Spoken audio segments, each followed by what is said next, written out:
America, we got to get back to doing what's expected of us as free citizens in this democracy. That means being tolerant, being respectful, staying informed, and being engaged. I'm former Congressman Joe Walsh. Follow me here and join the millions of Americans who are renewing their social contract with each other. The social contract, it's on us.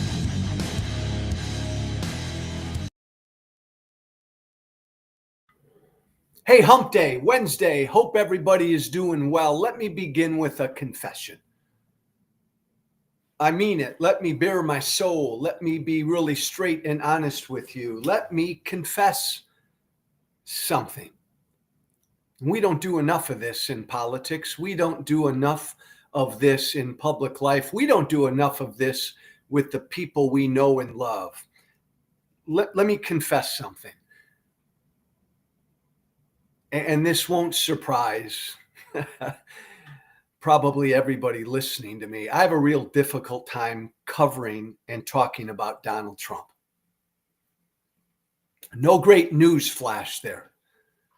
It's not breaking news. I have a hell of a tough time covering and talking about Donald Trump. Shouldn't surprise anybody. But I want to tell you why, because it will provide context on what we're going to talk about today. I have a hard time covering Trump for two reasons. I have a hard time acknowledging that he's president. Because to me, and he won fair and square. He won the 2024 election. Kamala Harris lost the 2024 election. There, listen to what I just said. I just said what Donald Trump still can't say about the 2020 election. I just said what damn near every Republican cannot say and will not say about the 2020 election. I just said Trump won in 2024. Kamala Harris lost in 2024. I just said what none of Trump's nominees have been able to say. I have a hard time acknowledging that he's president for two reasons. To me, he should have been disqualified. To me, because of what Donald Trump did back in 2020, lying about an election, losing an election and not accepting the result, losing an election and being the only candidate for president in American history who did not publicly concede, to me, that's utterly disqualifying. That's breaking a pact with the American people. Like, to me, in a healthy democracy, with healthy, engaged, informed citizens, Trump loses an election and does not accept the result. Like, Trump gives his middle finger to the result. The American people right then and there should have said, "You're done. Get out of here. Get lost. You can never run again. And if you do run again, we will never, ever vote for you." To me, what Trump did in 2020 should have disqualified him, period, from ever being a candidate again, from ever, certainly ever getting elected again. He refused to accept the will of the people. We'd never had that before in America. And then on top of that, January 6th never, ever happens without Trump. Donald Trump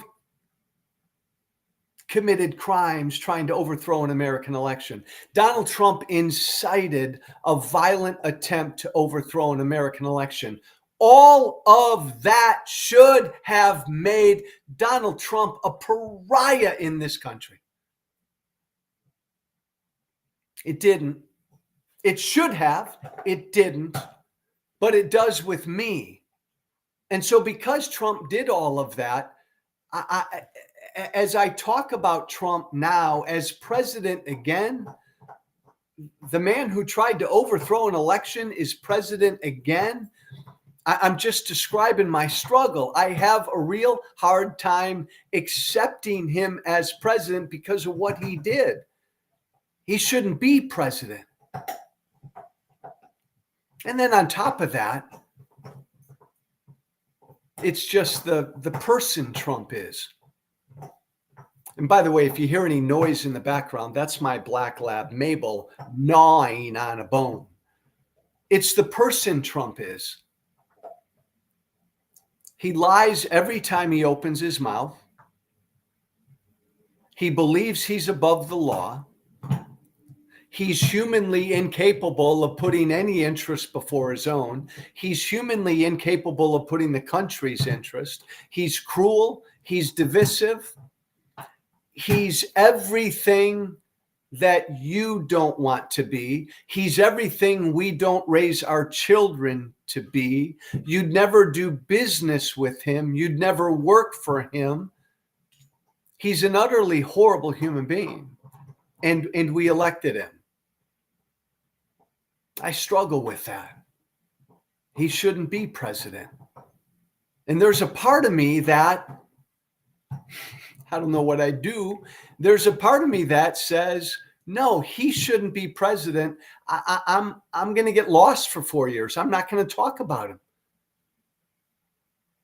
But I have to, because I talk every day about where we are every day, what it means every day, and how we can defend and preserve this thing we love every day, our democracy. So I have to talk about him. I'm just trying to explain my struggle, why I struggle with talking about him.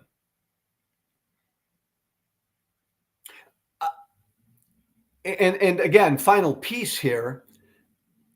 I'm not a Democrat. I'm not of the left. I'm still a proud Tea Party conservative, a woke Tea Party conservative.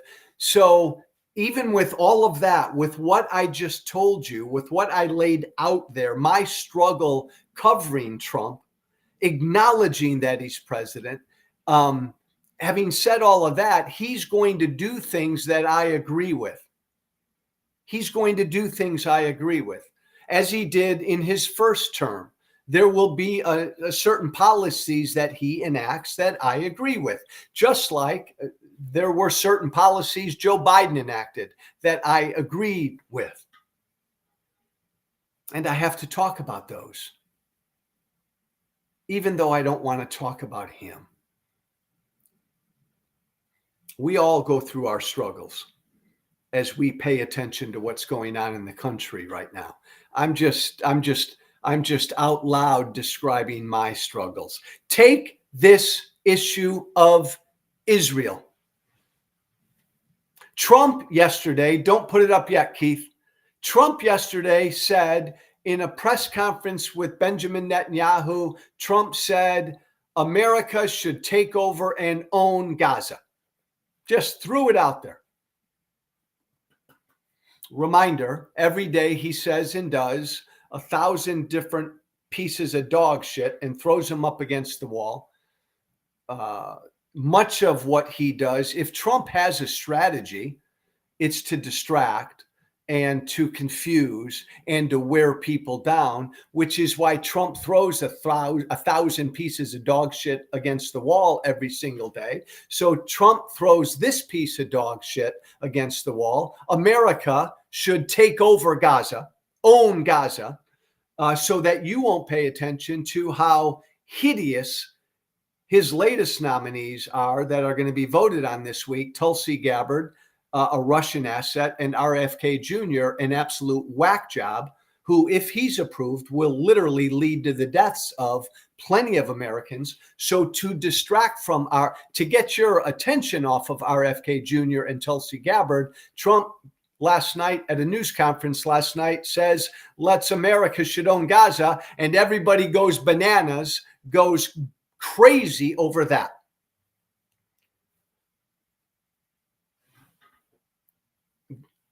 Here's the deal, though, and here's the issue. Let me explain. Put it up, Keith. Go ahead and put that graphic up if you got it, my friend. There it is. Trump claims the U.S. will take over Gaza and turn it into the new Riviera.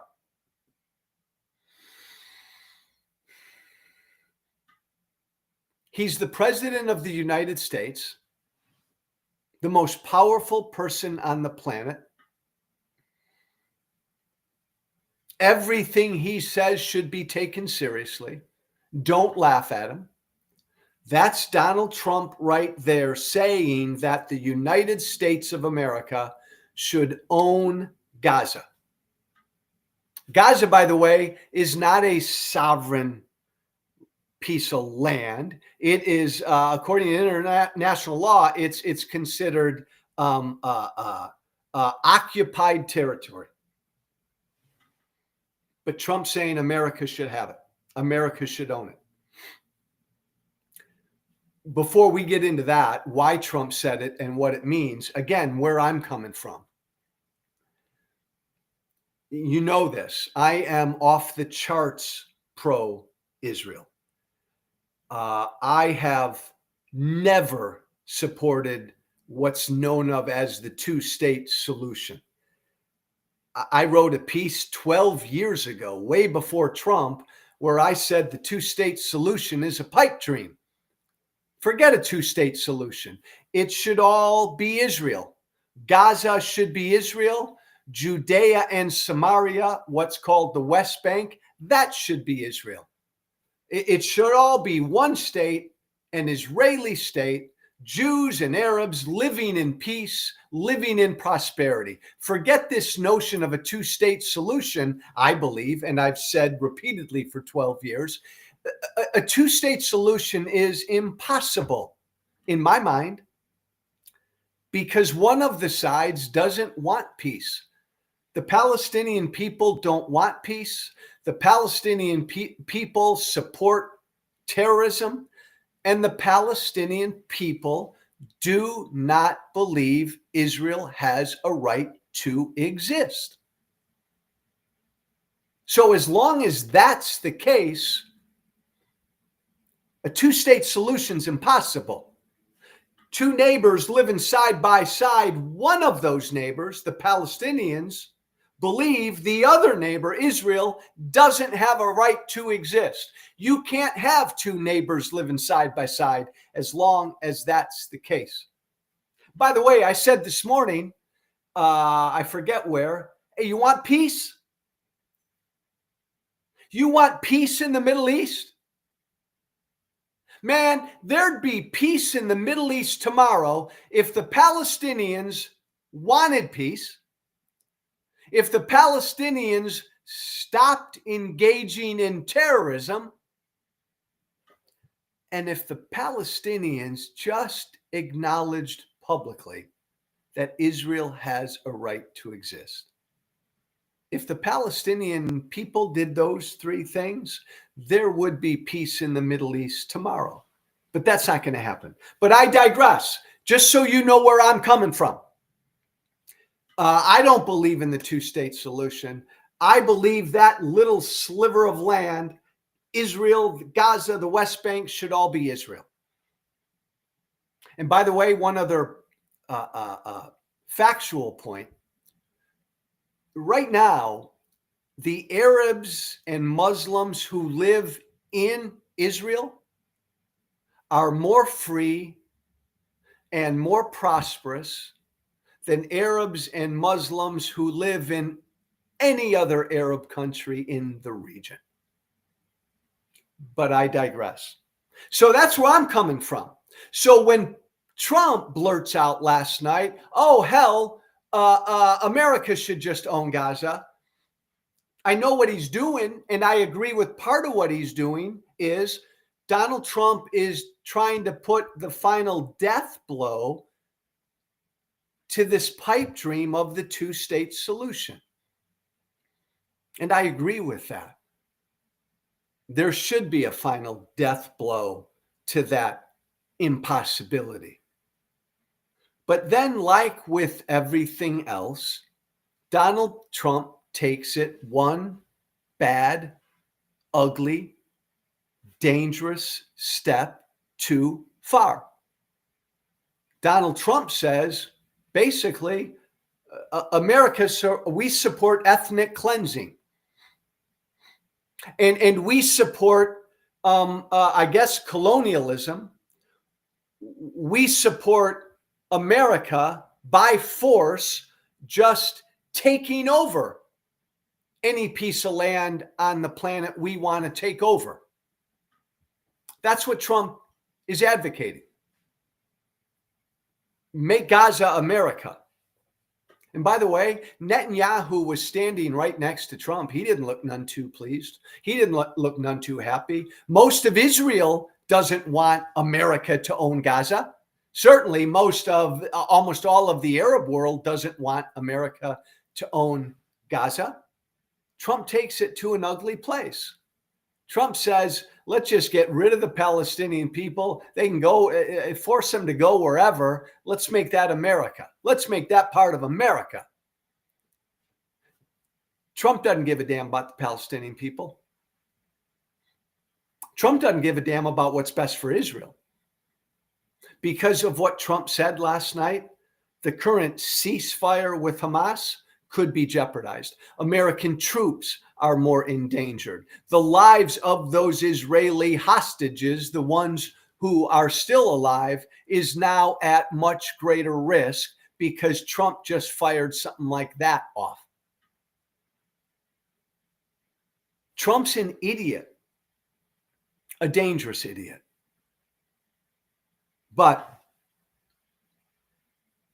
I agree with, even if this is him in his ham-handed, idiotic way of saying, let's be done with the two-state solution. Well, that's where I am. Let's be done with the two-state solution. But America's not going to own Gaza. Why did Trump say this last night? Well, here's why. A couple reasons. Two reasons, in fact. The one constant about Donald Trump is all Trump cares about is Trump. Repeat after me, Maga. All Trump cares about is Trump. What's best for Trump? What will enrich Trump? What will make Trump famous? What will advance the cause of Trump? The beautiful, only consistent thing about Trump is all he cares about is Trump. If you want to figure out why he does certain things and says certain shit, just be there. He's trying to advance Trump. All he cares about is Trump.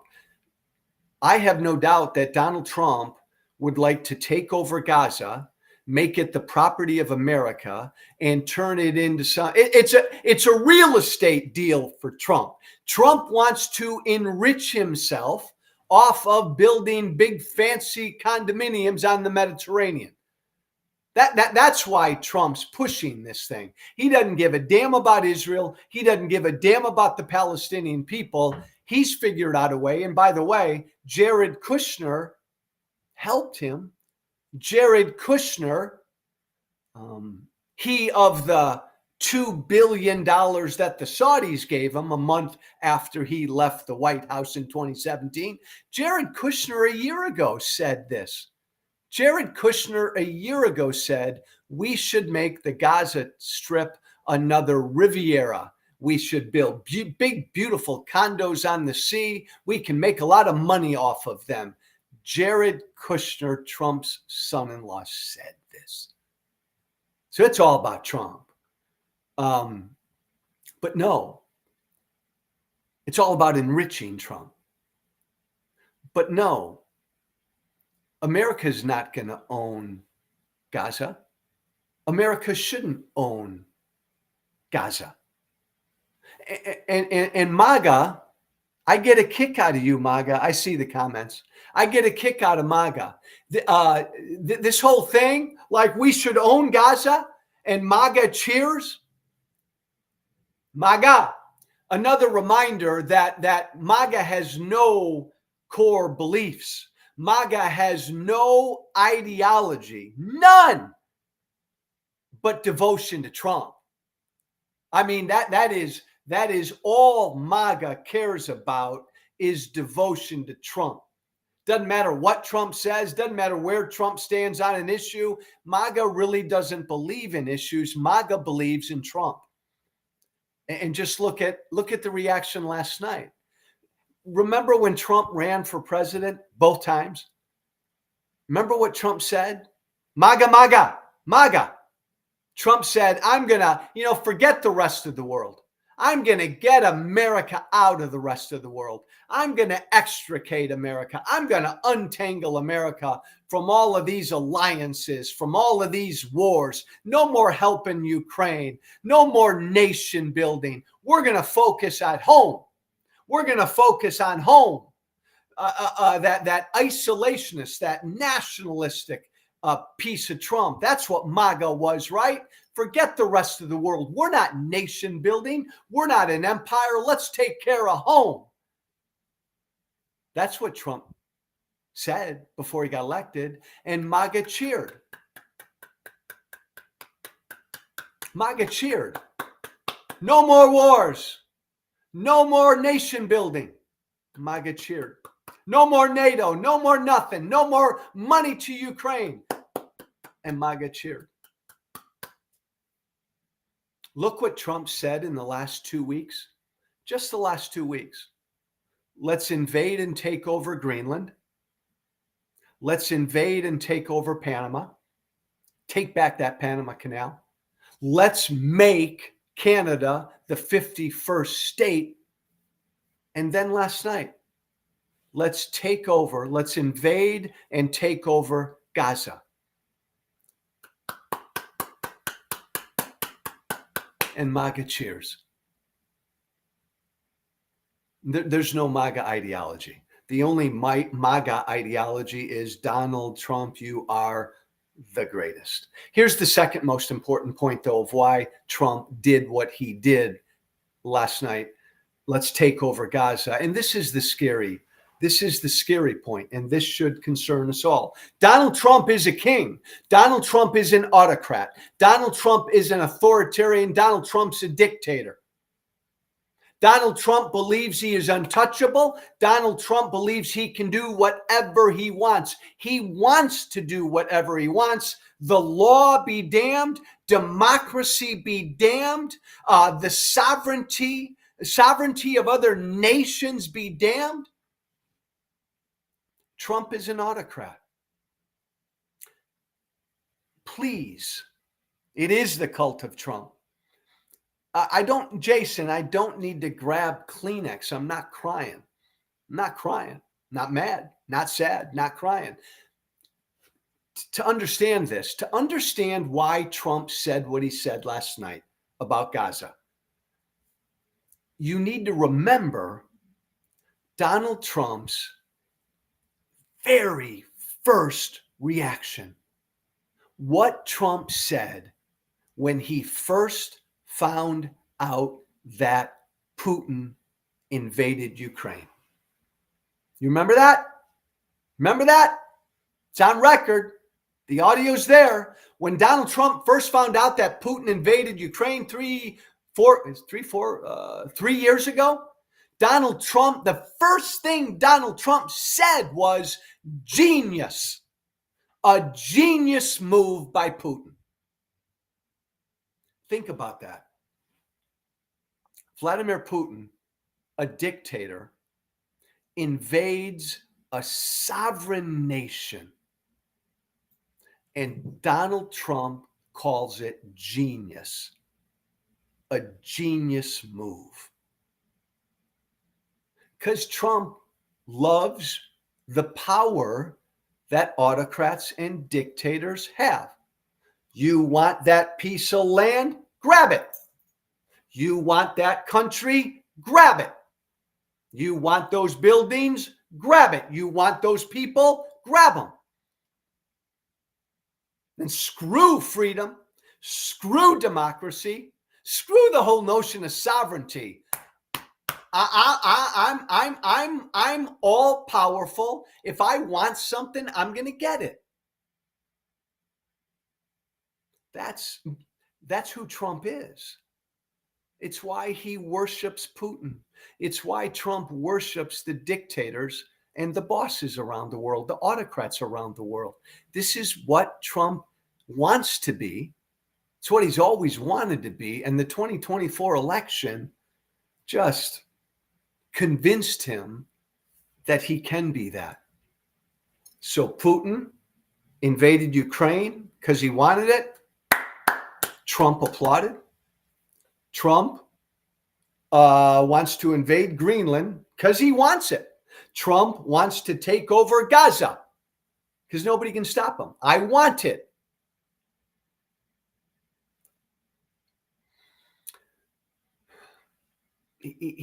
In 2 weeks, everything he's doing domestically are all the actions of a king, of a dictator. And let's hope the courts can stop him, because 85% of what Donald Trump has done so far is unlawful. So let's hope the courts stop him. But same thing around the world. Trump believes he's untouchable. He's an autocrat. So he can grab whatever piece of land around the world that he wants to grab. That's scary shit. And shame on us, Americans. Shame on the American people for putting him in this position again, but for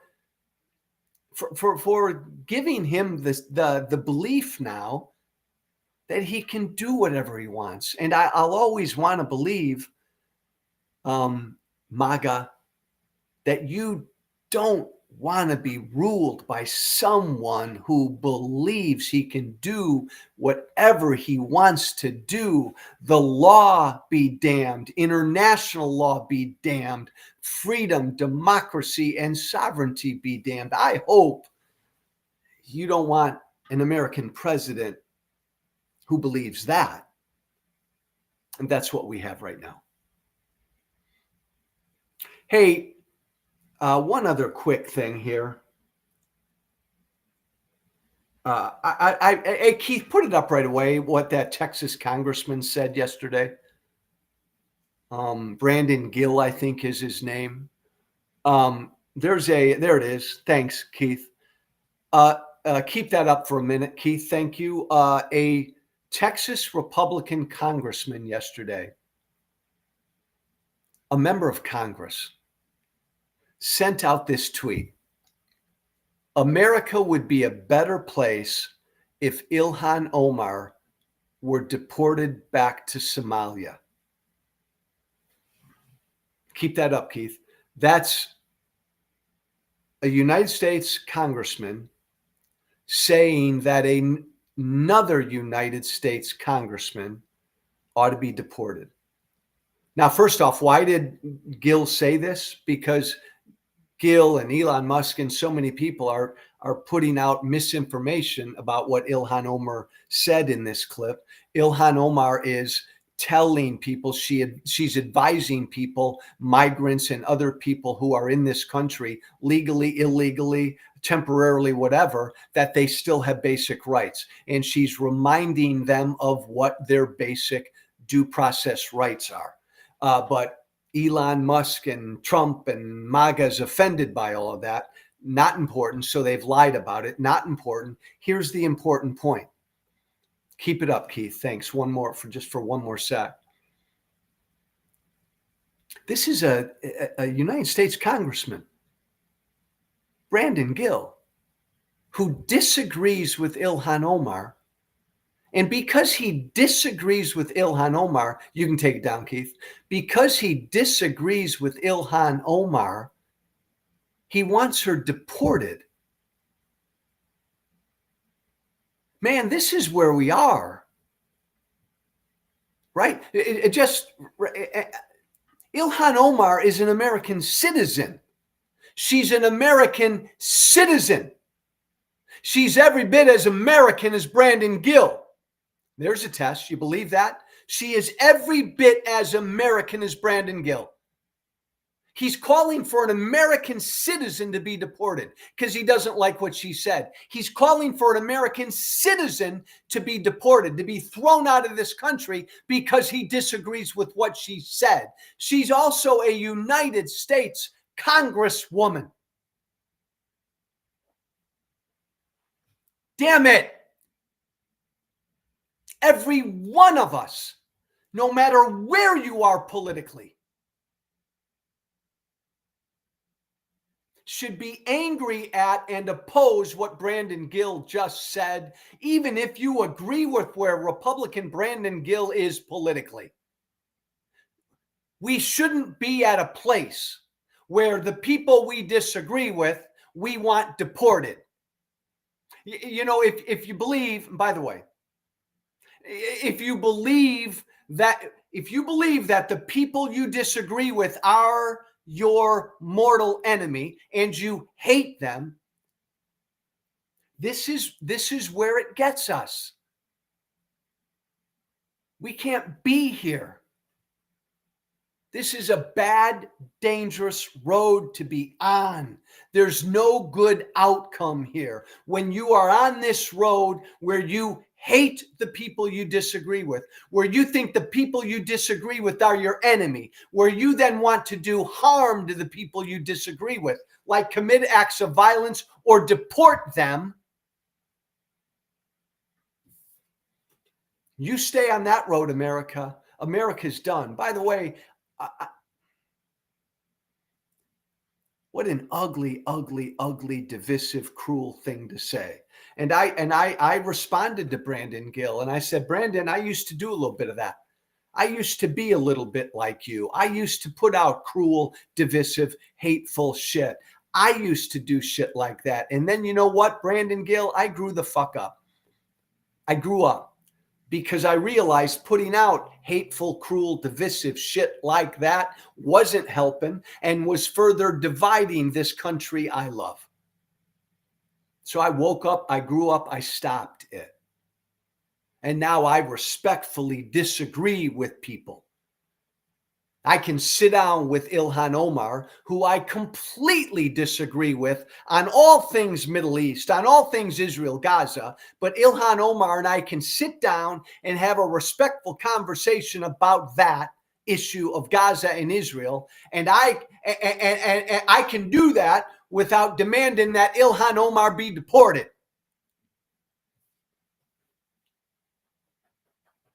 What a horrible, shitty thing to say. David McDaniel just asked me, so you support anti-Semitism in Congress? David, two responses. You know I don't support anti-Semitism because you know how pro-Israel I am. I condemn anti-Semitism when I hear it on the right from Tucker Carlson and when I hear it on the left from Rashida Tlaib or anybody. I condemn anti-Semitism, but you know what, David? You have a right to be an anti-Semite in America. You have a right as an American citizen to be anti-Semitic. I will defend anti-Semitic speech until I drop. I will defend your right to be an anti-Semite. Even though I will oppose in my bones anti-Semitism. That's what being an American's all about. I hope you get that. Ilhan Omar, Rashida Tlaib, they have a right to be anti-Semitic. You can't force them to think a certain way. What do we do? What does a grown-up people do in a free society when faced with someone who's anti-Semitic? You exercise our free speech and we call them out. We condemn them. We exercise our free speech. We don't shut down their free speech. That's what Brandon Gill, Texas congressman, did yesterday. He wants to shut down Ilhan Omar's speech by sending her out of the country. That's wrong. That's un-American. That's un-American. Trying to shut Ilhan Omar up is un-American. Trying to censor Ilhan Omar is un-American. Trying to, by force, not allow Ilhan Omar to speak and express her beliefs is un-American. And if you don't understand that, man, you need to study up. Defending free speech in America means defending that speech we find most offensive, most hateful. There's a reason why hate speech, thankfully, is not a crime in this country. But let's get off of this road. Let's get off of this road of dehumanizing the people we disagree with. It takes us here. It takes us here. Deport them. I don't agree with that person. Deport her. Nobody listening to me right now. Except for Jason. Yeah, send her out, get her out, says Jason. Jason, that's un-American talk. Shame on you, Jason. That's un-American talk. I had so much more I wanted to talk about today, but that's enough. You get it. Follow me on every social media platform. Subscribe to my YouTube channel, The Social Contract with Joe Walsh. Subscribe to my Substack. Couple weeks old now. Social Contract with Joe Walsh. Get yourself a No Kings graphic. Change your profile pic to No Kings. Go to oneflaginitiative.org. That's all one word, oneflaginitiative.org. Go there. Change your profile pic. Thank you, Keith. There it is, oneflaginitiative.org. Change your profile pics. Let the world know you believe we do not have kings in America, baby. Baby. Finally, if you want to email me about anything and get in my grill and exercise your free speech, do it. Do it. Send me an email. I'll respond. joewalshwhiteflag@gmail.com. All one word. joewalshwhiteflag@gmail.com. Shoot me an email. Hang tough in there, everybody. Be brave. Thanks. Be brave. Thank you for listening. Remember to listen, share, and follow The Social Contract with Joe Walsh on Apple Podcasts, Spotify, and everywhere great podcasts are found. And be sure to leave a 5-star review. This has been The Social Contract with